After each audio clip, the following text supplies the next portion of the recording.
El progreso del peregrino, capítulo 20. Cristiano y Esperanza pasan por el agradable país de tierra habitada, salvan sin daño el río Muerte y son admitidos en la gloriosa ciudad de Dios. Después de las agradables pláticas que acabo de referir, vi en mi sueño que habían pasado ya los peregrinos la tierra encantada y estaban a la entrada del país del Beloa. Muy dulce y agradable era el aire de este, y como quiera que el camino iba por medio de él. Se recrearon allí por algún tiempo. Allí se recreaban agradablemente en oír el canto de los pájaros y la voz dulce de la tórtola, y en ver las flores que aparecían en la tierra. En este país brilla de día y de noche el sol, por lo cual está ya fuera enteramente del valle de la muerte, y también del alcance del gigante desesperación, y de allí no se veía ni la más mínima parte del castillo de la duda. Allí además estaban a la vista de la ciudad a donde iban, y más de una vez encontraron alguno que otro de sus habitantes, porque por ese país solían pasearse los resplandecientes, por lo mismo que estaba casi dentro de los límites del cielo. En ese país también se renovó el pacto entre el esposo y la esposa, y como estos se gozan, entran en sí, así se goza con ellos el Dios de ellos. Allí no faltaba trigo ni vino, porque había abundancia de lo que había buscado en toda su peregrinación. Allí también oían voces fuertes, que salían de la ciudad y decían: «Decid a las hijas de Sión, he aquí viene tu Salvador, he aquí su recompensa con él». Allí por último los habitantes del país los llamaron pueblo santo, redimidos de Jehová, ciudad buscada. Dichosos ellos, según iban caminando por ese país, tenían mucho más regocijo que en las partes más remotas del reino a que se dirigían, y cuanto más se acercaban a la ciudad, tanto más magnífica y perfecta era la vista que se les presentaba.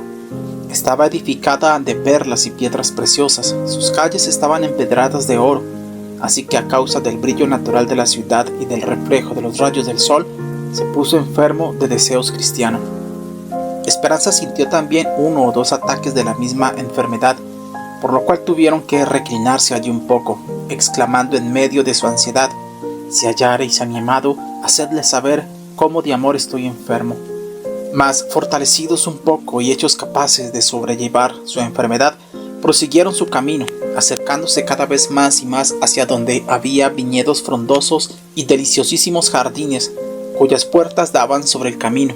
Encontraron al jardinero y dirigiéndose a él preguntaron: «¿De quién son estos viñedos y jardines tan hermosos?».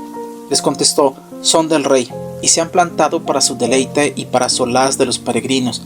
Y les hizo entrar en los viñedos, les mandó refrescarse con lo más regalado de sus frutos, les mostró también los paseos y cenadores donde el rey se deleitaba, y por último los invitó a detenerse y a dormir allí.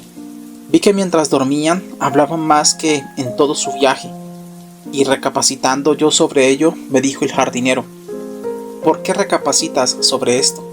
Es sobre la naturaleza del fruto de estas viñas entrar suavemente y hacer hablar los labios de los que duermen».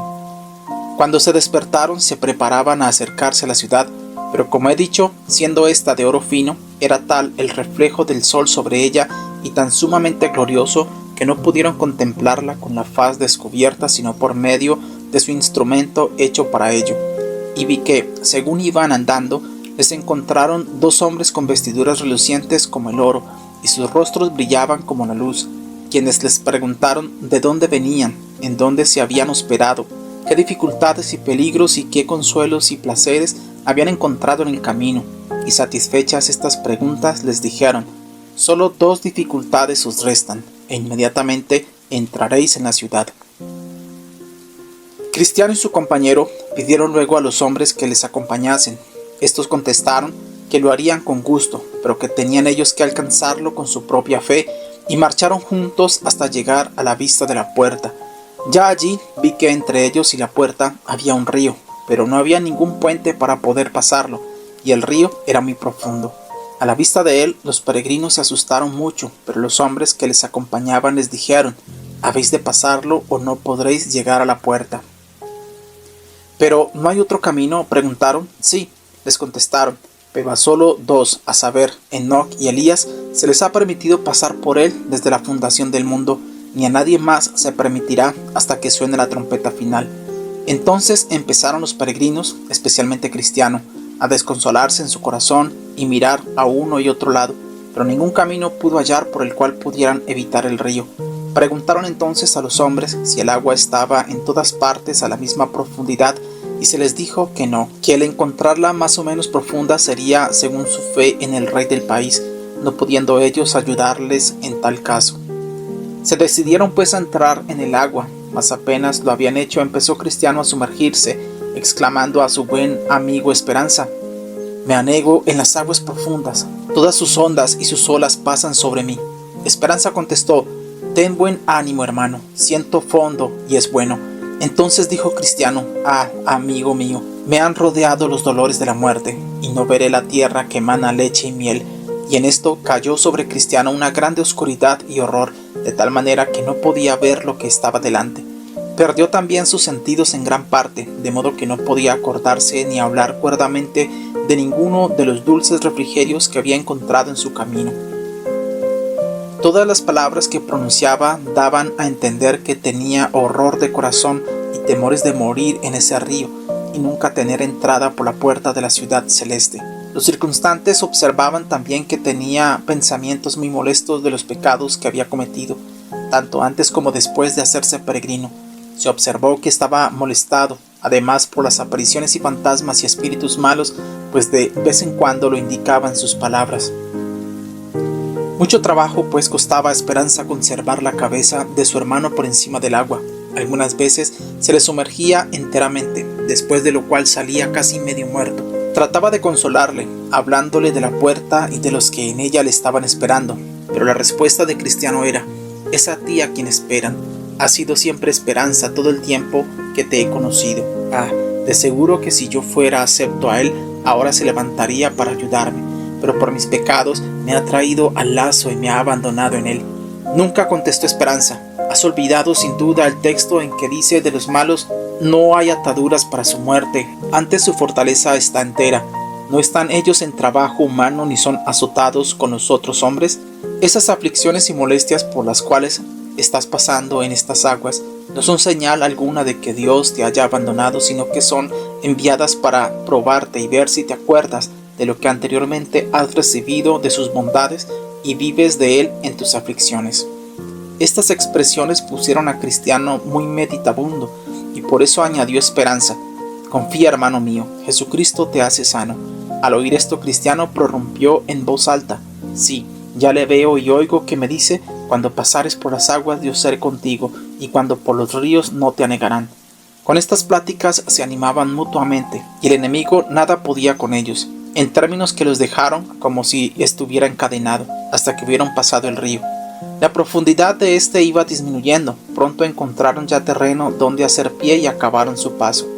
Qué consuelo tan grande experimentaron cuando a la orilla del río vieron de nuevo a los resplandecientes saludándolos y les decían: «Somos espíritus administradores enviados para servicio a favor de los que serán herederos de la salvación». Y así iban acercándose a la puerta. Es muy de notar que la ciudad estaba colocada sobre una gran montaña, pero los peregrinos la subían con facilidad, porque los resplandecientes les daban el brazo y además habían dejado tras de sí en el río sus vestiduras mortales. Habían entrado en él con ellas, pero salieron sin ellas. Por eso subían con tanta agilidad y prisa, aunque los cimientos sobre los cuales está fundada la ciudad están más altos que las nubes. Con cuánto placer pasaban a regiones de la atmósfera, hablando entre sí dulcemente y consolados, porque habían pasado con seguridad el río y tenían a su servicio tan gloriosos compañeros. Qué agradable les era también la conversación que con resplandecientes tenían. Allí, les decían estos, una gloria y hermosura inefables.